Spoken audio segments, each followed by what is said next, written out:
can all join palms and repeat after me. I take refuge in the Buddha. I take refuge in the Dharma. I take refuge in the Sangha. Keeping the palms joined.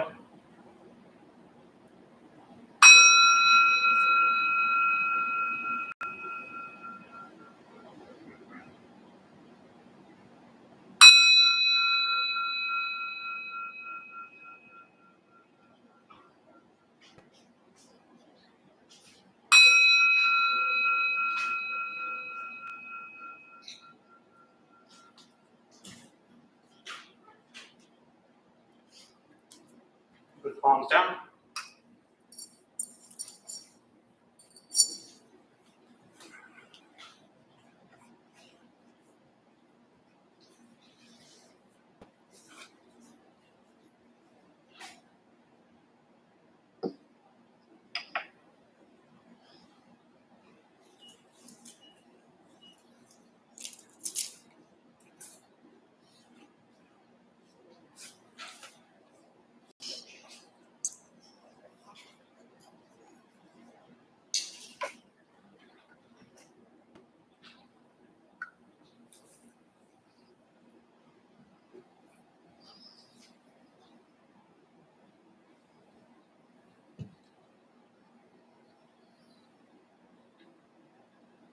All right, good evening, everybody.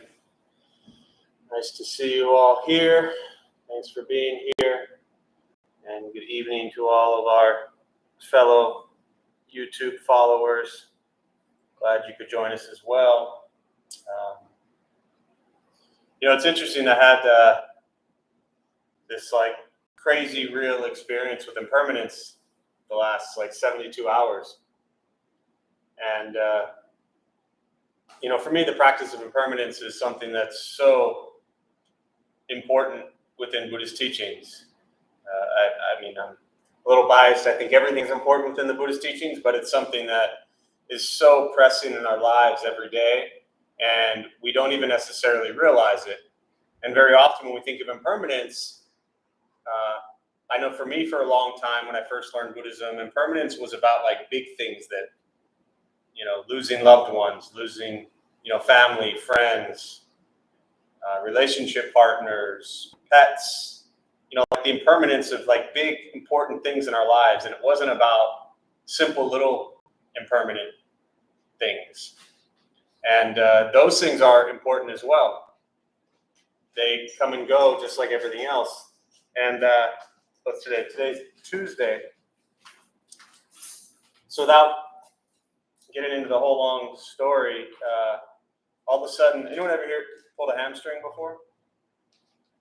How does it feel? It's the worst thing in the world, right? It's all right. It seems like the worst thing in the world, but they're incredibly painful. And all of a sudden, Sunday, my hamstring, I've popped a couple before in the past, so I knew this wasn't that, but it was definitely painful. And then Sunday, I was trying to sleep. I couldn't move. Monday, woke up and I literally could not move my right leg at all. Or Sunday, I'm sorry, this was Sunday. Saturday was sore, couldn't sleep. Sunday, by the time I just couldn't move it. And got in the car Monday morning, had to go somewhere, and I realized I can't drive. I hobbled out to the car right there, but I couldn't push the gas pedal, let alone move it, the 3 inches over or whatever to the left to hit the brake. So I was like, okay, well, this isn't happening. And so I went through all the, regular procedures of initially icing and then moved to heat and taking the Aleve and elevation and all that stuff. And woke up yesterday, felt a little bit, today. Felt better today. And then went and saw a chiropractor, and it's the guy I've seen on and off for 10 years, and whatever he did, and all of a sudden everything was back to normal again. But it was 72 hours of just Like I couldn't function the way I normally function.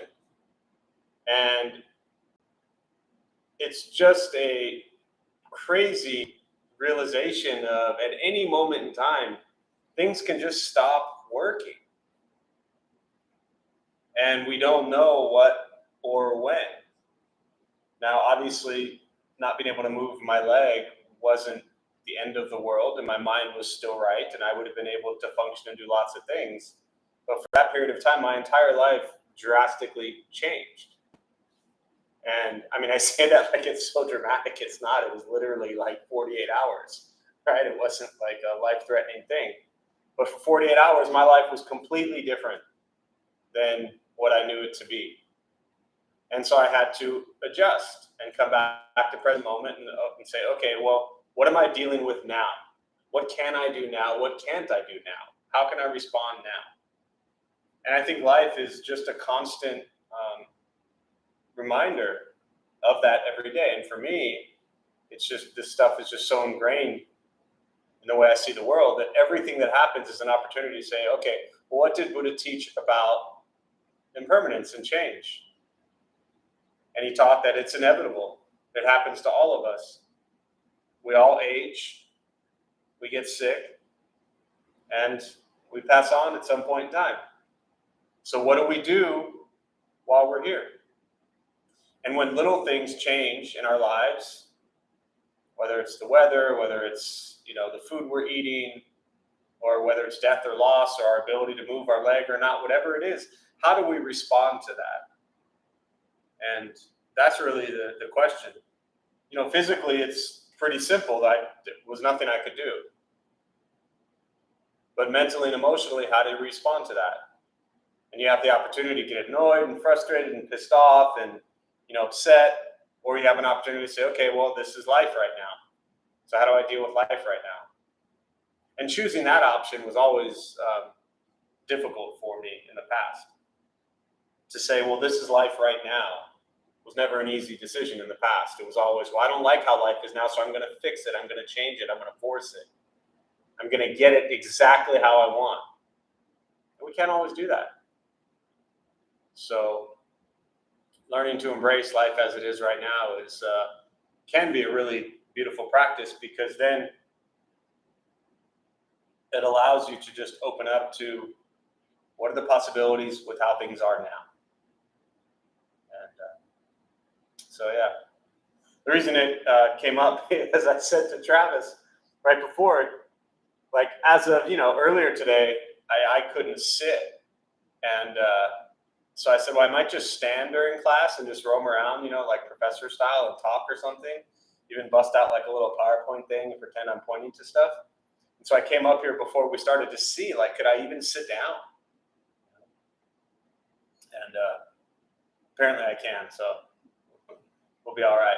But if I do get up and start roaming around during meditation, you'll know why. So with that, we'll sit. We'll do some meditation. For those who are online, again, welcome. Feel free to say hello, introduce yourself. A couple things to tell you for those who might be brand new or sitting for the first time. Nothing's going to happen to you. You're not going to float away. You won't have any mystical, magical experiences. The mind that races all day long is not going to shut off. Don't judge your practice, meaning don't ask yourself, is this working or not working? Are you doing it right or wrong?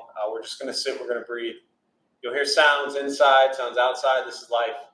Life is filled with chaos, and this practice is learning to get quiet and stay within all the chaos. Posture, you just want to be comfortable. If you are on a cushion, often it helps. Slide to the front third. Pushing the stomach forward allows the back to straighten.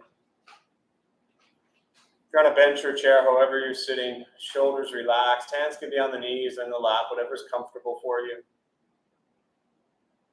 I'll guide us as we begin. We'll settle into a little bit of silence. Remember, you're not trying to stop your thoughts. You're not trying to think nothing. You're not trying to empty your mind. We're just going to sit with things as they are.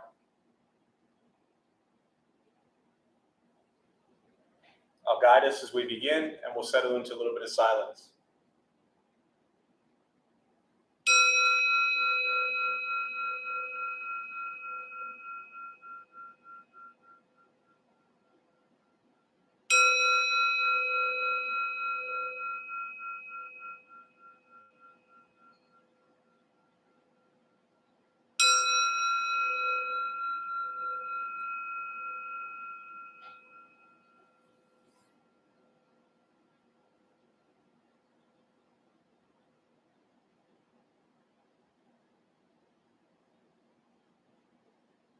And starting with the eyes closed or slightly open. Mouth is open or closed, whatever's comfortable. We'll start with taking 3 deep breaths slowly.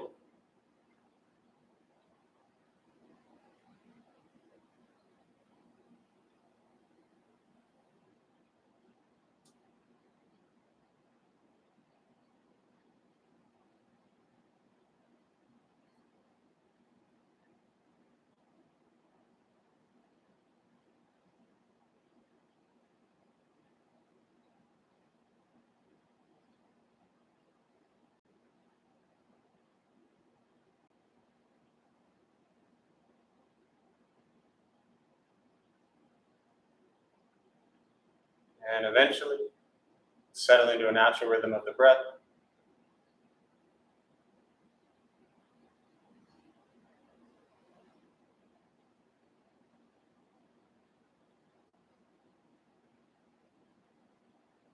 Noticing the mind as it wanders, jumping from thought to thought.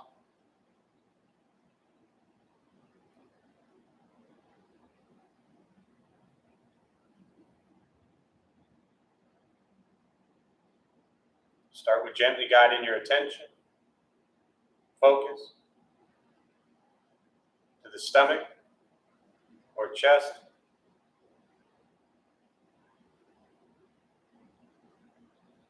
Breathing in, feel them rise. Breathing out, they fall.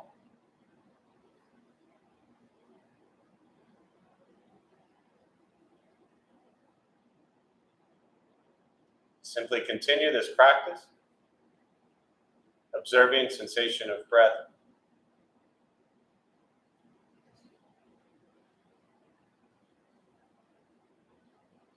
Expecting nothing but to sit and breathe.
And as the mind wanders, lost in thought, recognize it.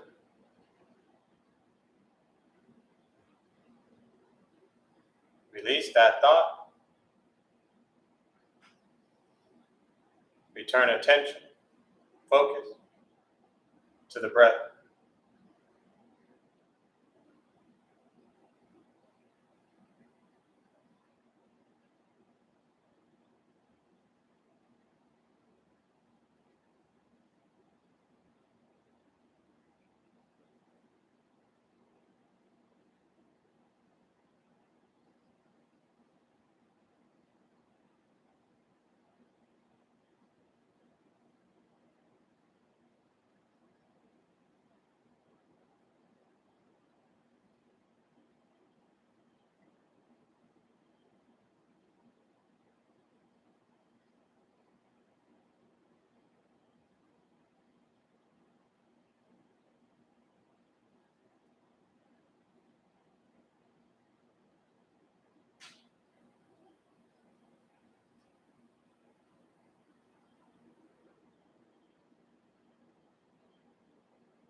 Where is your mind?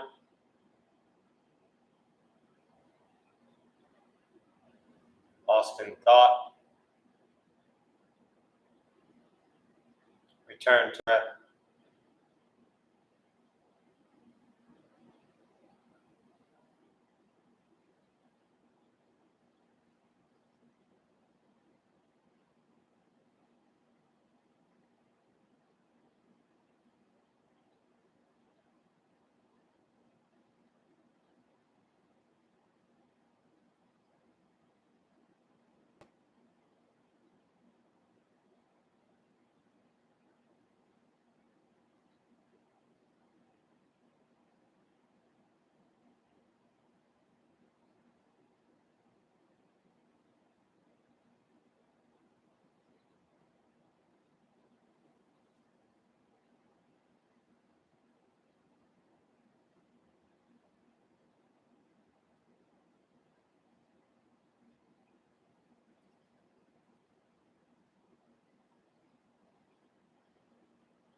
Breathing in, follow breath in.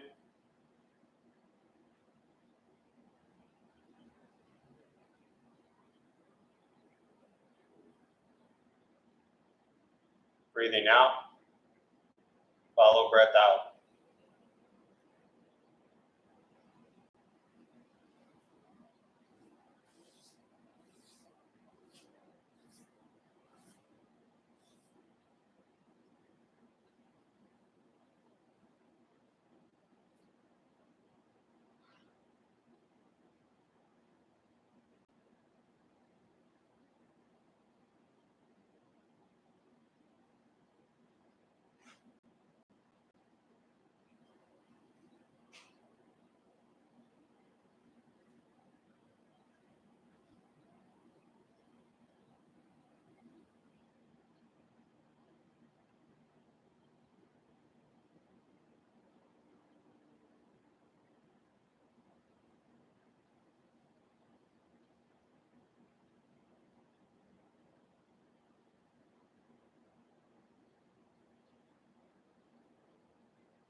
keeping the mind alert.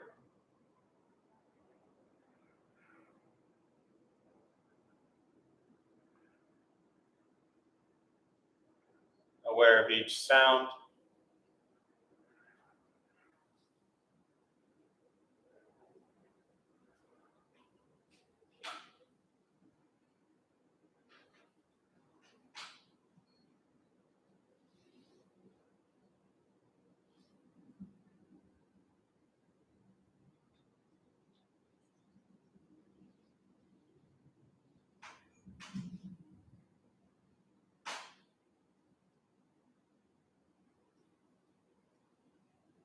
Each thought.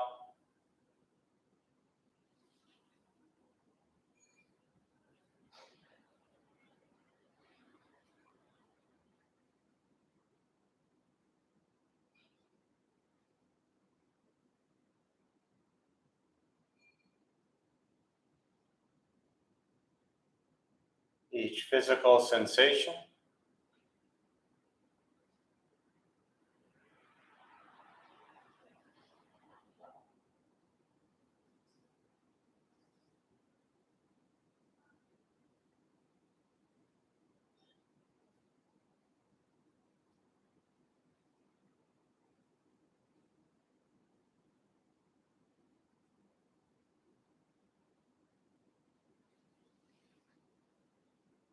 Yet concerned with nothing but sitting,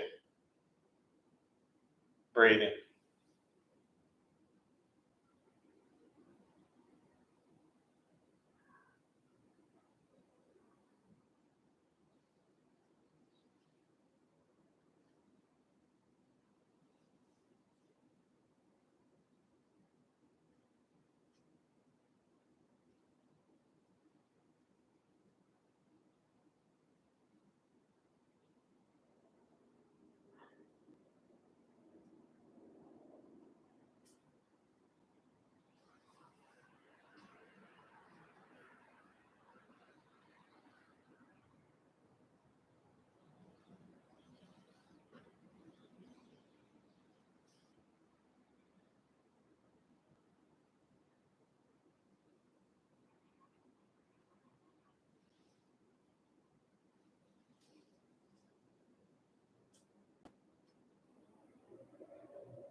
And with the body still, rested,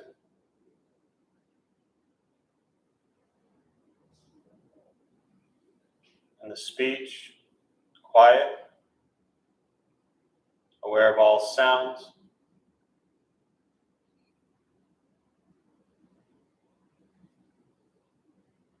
And the mind, learning to settle.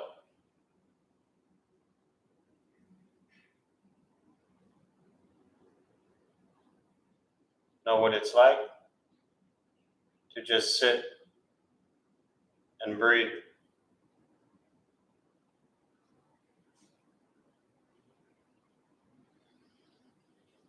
Knowing with each breath, there's nothing else to do.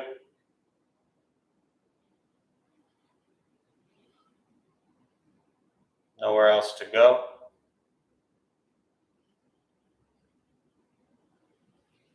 No one else to be.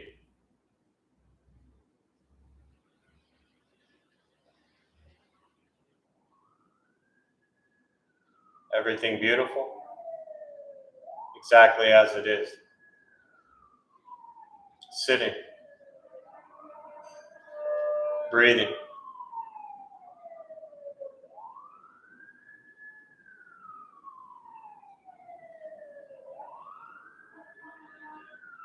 Once again, taking 3 deep breaths, slowly.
As you slowly open the eyes,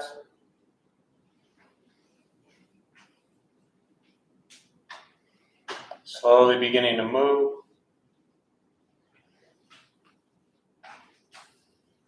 Most important, the practice of meditation is to recognize how you feel now, immediately after. Compare this to how you typically feel throughout your day. Recognize the difference, if there is one. Ask yourselves how you prefer to feel every day for the rest of your life. And realize however you feel now, if it's quiet, calm, still, or a busy mind, racing mind, whatever you're sitting with at this moment, has nothing to do with anything I said. It's nothing to do with how we sit and hold the hands or cross the legs. It's not from the sounds around us or anything else for that matter. It's everything to do with your own mind and your own mind's reaction to an external condition. This is what the Buddha called pratitya samuppada, means dependent origination. This is the basis of the Buddha's awakening. The word Buddha simply means awaken. He was a human being no different than any one of us who began to understand why he suffered, why he got angry, sad, depressed, stressed, anxious. He began to understand the causal relationship of all phenomena. What this means very simply for all of us, regardless of where we come from or what we believe in and where we think we're going, our whole life is filled with things that happen. We react. More stuff happens, more reactions. That's what we get. This practice is simply learning what it's like to respond to something quietly, peacefully, still. Because for most of us, the way we responded to the last 20 minutes is quite different from how we respond to everything else that's happening throughout our days. So all we're working on is closing the gap to where the way we feel now is closer to how we feel always. Just as driven, motivated, productive, successful, whatever that means in your respective lives. But with a mind that's steady, clear, focused, distracted by nothing, disturbed by no one. It's not an easy practice. It's not necessarily fun. It's not an escape, as often people think it is. It's direct perception into the present moment. And as I was speaking about earlier today, learning to be with the present moment is often very difficult. We can spend so much time trying to fix, control, manipulate everything and everyone around us. And this practice is learning to change our mind and our reaction to the world around us. And that's it. It doesn't always change things, but it changes our relationship to the things.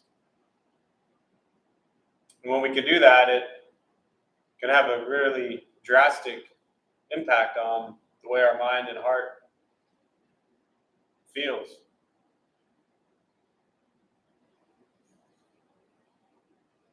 And so we keep practicing, keep showing up, because every day we're going to face challenges. We don't know what they are. Every day is going to be filled with so many obstacles, difficulties, as well as beautiful moments and wonderful experiences. Life is very much that roller coaster ride. An analogy I used years ago that I bring up every so often, for me, Buddhist practice is like, life is the roller coaster ride, right? And it's just this constant highs and lows throughout our entire life. These wonderful, joyous moments of celebration. We think everything is fantastic. And then, 3 days later, we're just like completely crashed on the ground and we think life is over. And there are these drastic extremes of life. And for me, Buddhist practice, I refer to it as like a kiddie ride. You go to Disneyland or somewhere like that, and there's the little kiddie ride that goes around about a half a mile an hour, and it goes really super slow in a tiny little circle. And the kids feel like they're on some big ride, and we're just sitting there like going nowhere. It's not the most fun thing in the world. And I should probably research this before I say it, because I'm sure someone's been hurt on it. But people don't typically get hurt on them. And for me, this practice has been about creating conditions in life where it's a little bit more like the kiddie ride. Because after a while, the highs and the lows, it's too much. But we seek and crave and desire this massive rush just to end up crashed. One little story is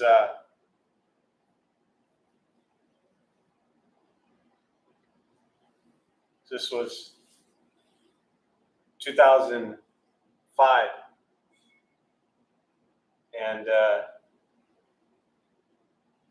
I'd started at the temple here in 2003, and then 2-3 years later moved out to their monastery in Taiwan.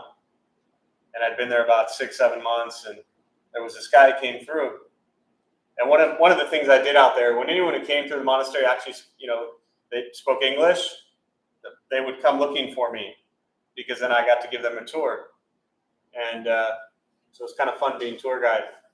and connecting and meeting a lot of people. And there was this young guy roamed through, and neat dude. He was from somewhere in Canada, and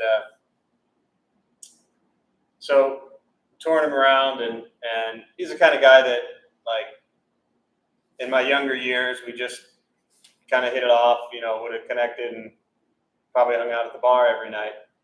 And so we're hanging out, we're doing the tour, and towards the end, it's getting later in the day, and it's, getting ready, time for him to head out. And, he was like, "So, do you want to go out tonight?" And I was like, "Dude, I live in a temple, there's not really, like, going out doesn't really, happen here." And he said to me, "Well, what do you do to blow off steam?" It was like this, I'll never forget this moment, because it was the first time in my life I stopped and realized, well, what I ended up saying to him was, pretty quickly, I paused and I said, "I don't have any steam to blow off." And it was this really deep moment of reflection that I still resort to very often. That what I realized is, at that moment, the way I lived my life, there was nothing that I needed to go run away from. And for me, and everyone's lives and structures and schedules and things like that are different. But for me, I was very much raised and brought into and used to working in this kind of Monday through Friday constant drag of a work life, to then have the weekend, to then roll back in on a Monday and be miserable all week, to then get to the weekend. And it was like this constant cycle that just kept going and going and going. And what I realized in that moment was, life is way too precious and goes way too quick to spend time doing things that we're miserable doing. And this isn't always an easy transition. I mean, for me, when I first made that transition, it took me about 2.5, 3 years to do it. It's not something that we can just always drastically change, overnight.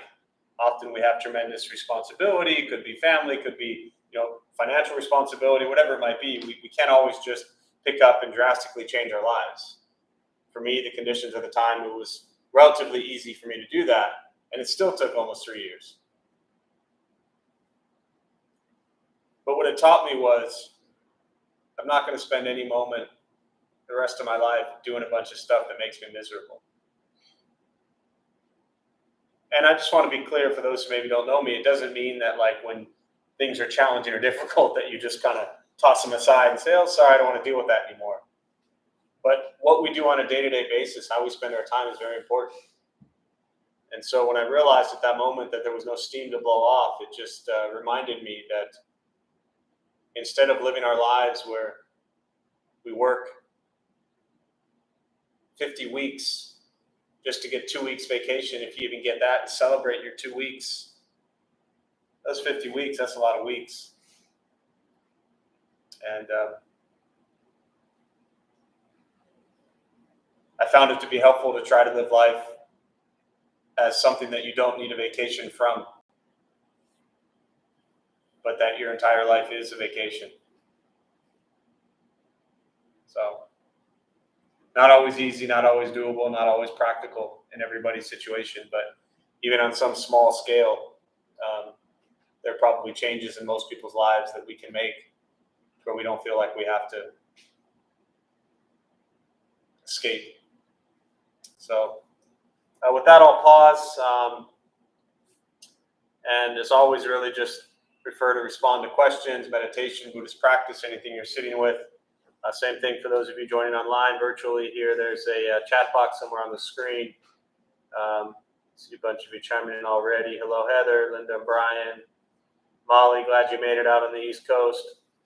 Cynthia, Brian said, "This is relatable. I have a torn MCL at the moment. Trying to keep in mind that it's not a permanent situation." Yeah, I'm sorry, man. I hope that gets better. Those, I've never had that experience, but I can only imagine are not fun. Molly, I can relate to bad case of plantar fasciitis. Yeah, that I've had. That's not fun. Physical pain is rough. It's just a part of life, and it's rough. Good evening, Linda. So thoughts, questions, meditation, Buddhist practice, anything you're sitting with, and we'll use the rest of our brief time tonight for that. Yeah. I've come to those realizations many times in my life, and yet, like, you tend to get put back on the treadmill very easily over time. I guess this is two parts. Do you think you've done that to yourself at certain points afterwards? And what do you do to get off of it? Okay. So I'll attempt to repeat the question for those joining virtually. What you said was you've noticed that you said your words were, you've noticed that over time, and I'm paraphrasing, but correct me if I'm wrong, you've noticed over time that you keep getting put back on the treadmill. I'm putting myself back on. I was going to start. I just want to let you finish. So, and then your question to me was, have I noticed that over time, getting back on the treadmill, and do I do it to myself? That's kind of your question, right? Yeah. Yeah. Nobody else puts you on that treadmill. Very true. The question is, or the answer, or the exploration, really is to think about when we jump back on that treadmill, the rat race, the routine that we're stuck in. And this is not a question to answer now, but to ponder, why? Why do we keep jumping back on it? What is it that we're afraid of losing that puts us back on it? And is what we're afraid of losing so important that we'll make ourselves miserable? And sometimes the answer to that is yes. There are things and people in our lives that are have a much greater level of importance than often ourselves. But in most cases, with most people,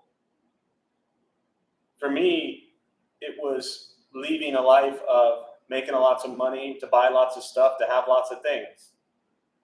You know what all that did for me? Nothing. Just fed the ego.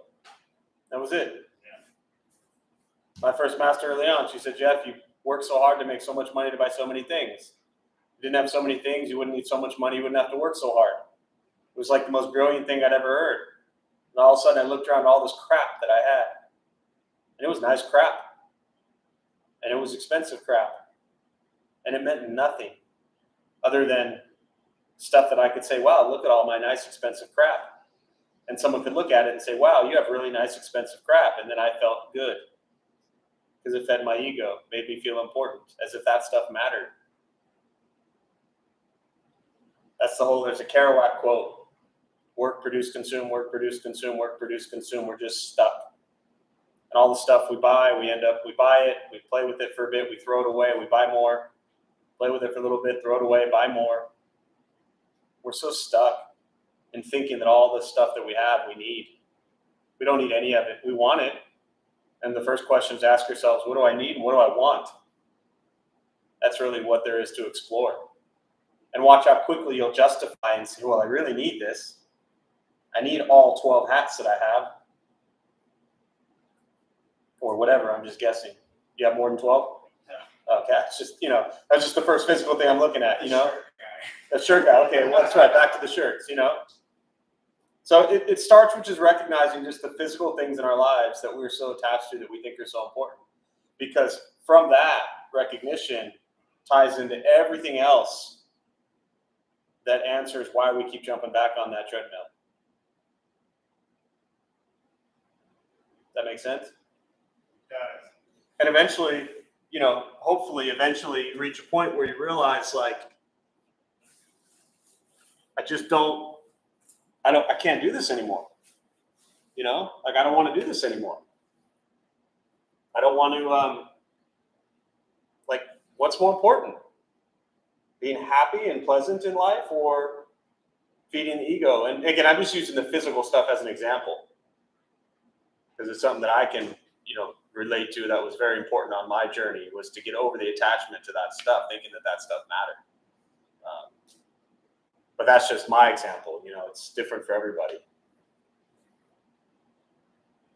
Nobody puts us on that treadmill.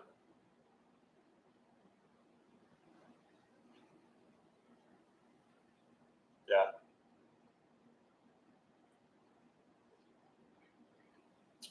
Other thoughts, questions? And this is really just to kind of tie it into, this is Buddhist teachings on attachment, craving, desire, attachment. Things that we think we crave and desire and need to bring us a sense of happiness or fulfillment or joy. And to see that all of those things that we crave and desire are impermanent. So what we're craving and desiring isn't even going to stay with us yet. When we have it, we attach to it, think it's permanent, and then it's gone. So really, for me, the impermanence piece is having gratitude and appreciation for what we have when we have it, because it'll go at some point in time.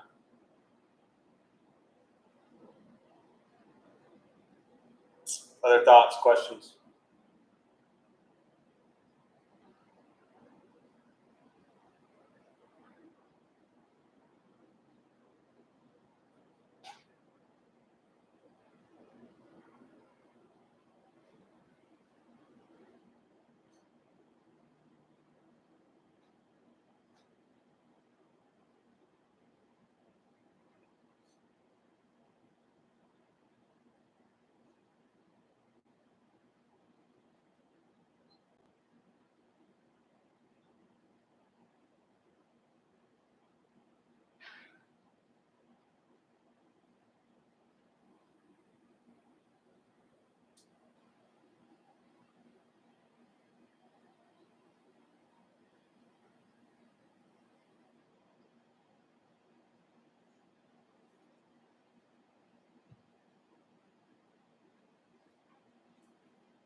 I mean, the real question is, why do you keep putting yourself back on the treadmill? And what is it that we're so afraid of to lose or leave behind? And very often what we're afraid of is letting go of the story that we've been telling ourselves our whole lives about how we think our life is supposed to be. And when that life doesn't play out, it's crushing. Yet the life that is playing out is crushing us. So something's got to give.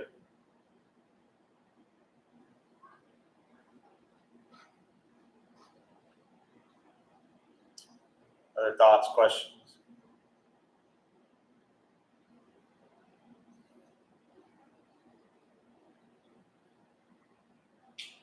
But I'm somebody who, from time to time, struggles with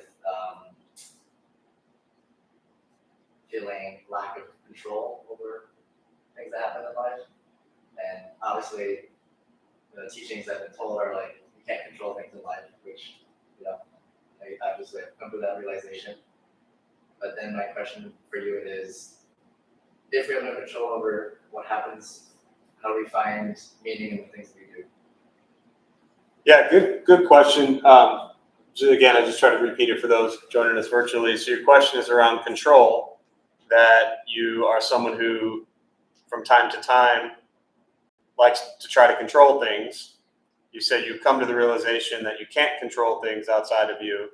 But then you jumped to, but then how do you find gratitude or appreciation in things? Meaning. So I see these as two completely separate situations.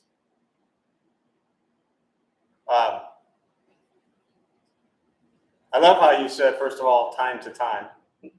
I appreciate the sense of humility to your attempt to try to control everything by saying time to time. Also, the question I have for you, Vincent, not to answer right now, but to think about is, you say you've accepted, I don't know if you said accepted or if I heard accepted in my head, but did you say accepted that you can control things? Have you accepted that intellectually or in day-to-day life? Because these are two different things, and this is something to watch. So we can, sit here or anywhere and say, I understand that we can't control things. And then we'll spend our entire day trying to control things. So it's very important to watch. And I'm speaking from, 47 years of experience, 30 plus of which I tried to control everything and was really good at it. And it drove me absolutely insane. So a lot of people come into Buddhist practice and meditation. Anyone here like to try to have control over things or people or places? Okay? It's where we're at. And intellectually understanding it and actually living it are two completely different things.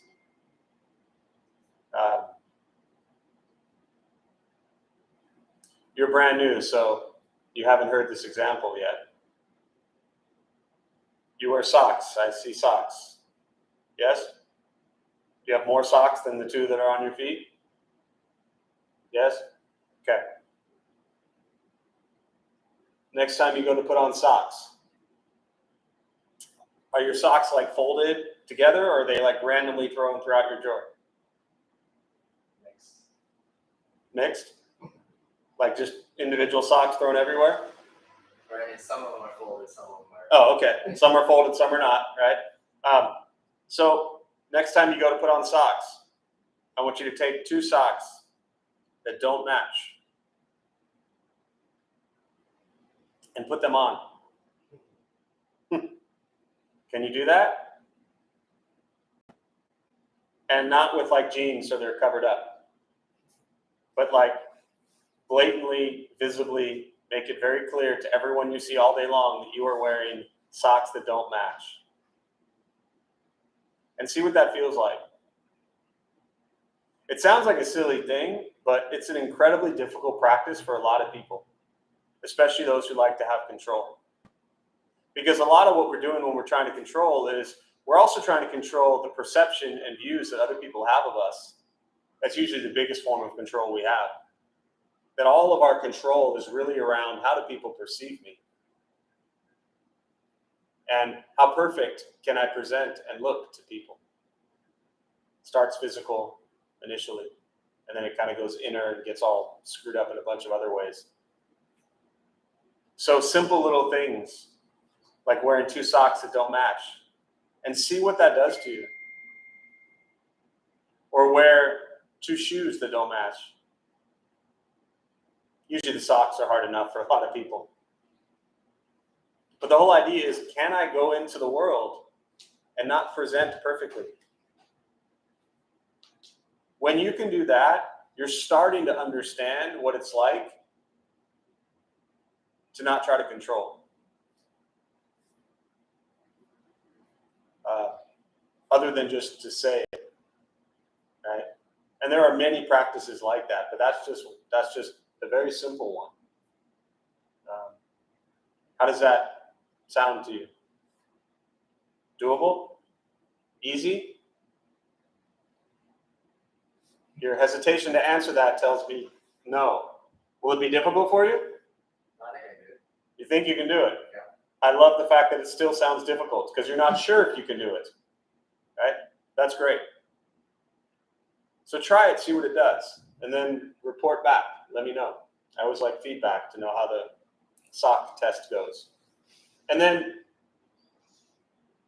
the second thing about things that matter, right? Everything matters. Everything matters. Buddhist teachings around non-attachment. And that's why I didn't quite see the connection between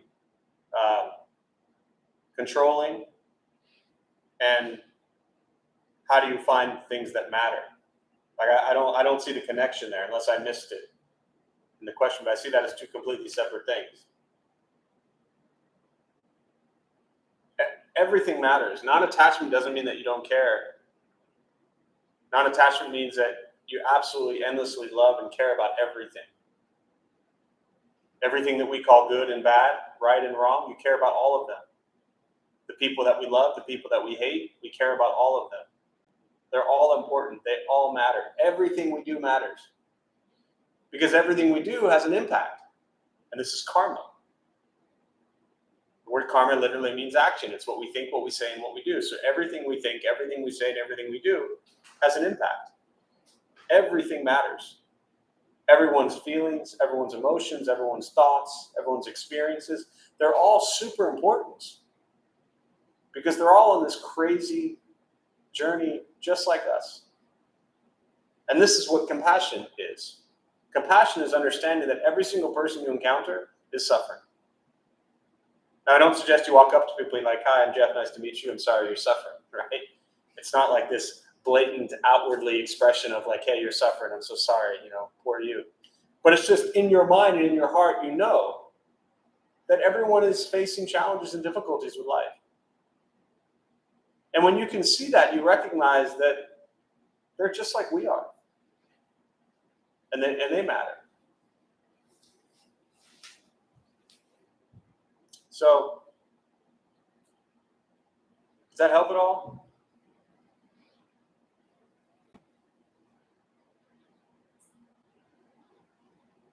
Each life is super, super precious.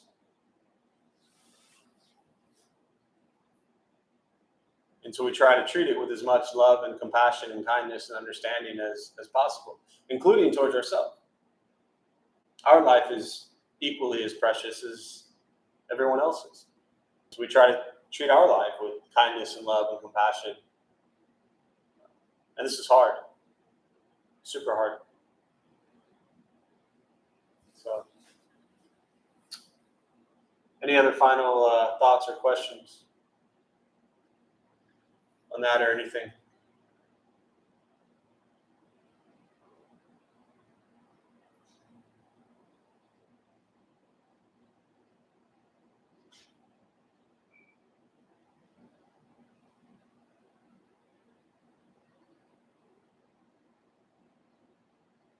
All right, so we'll close with the transfer of merit. Any merit gained from this practice be transferred to all beings in all directions. May the merit be transferred to more than 6 million lives that have been lost during this pandemic, their family and friends who continue to suffer at this time, to all of those in Ukraine and surrounding areas who suffer, their family and friends, to the children and adults in the shootings from Texas and Chicago who lost lives, and their family and friends who suffer at this time. May they all be at peace. May we all be at peace and free from suffering.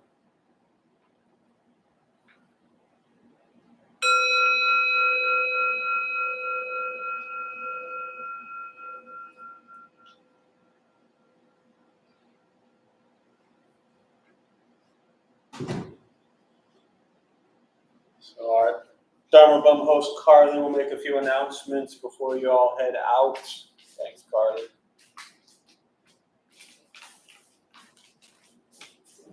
Good evening. I'm tonight's host, Carly.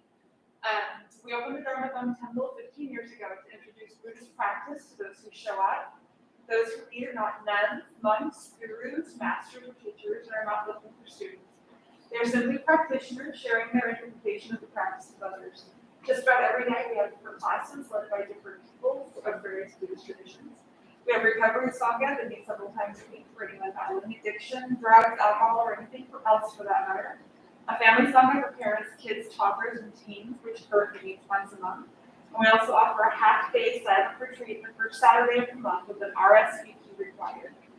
Everything we offer here is always free. The full schedule is on our website and also posted in the entryway above the shoe rack. We also have a lending library. If you see a book you like, feel free to borrow it and bring it back whenever you're done with it. As you leave tonight, if you could straighten your seats, your cushions before you head out. If you would help close the side windows up, that's helpful. And that's it. Thank you for being here. We wish you well and hope to see you all again. Thanks, Carly. Thank you all.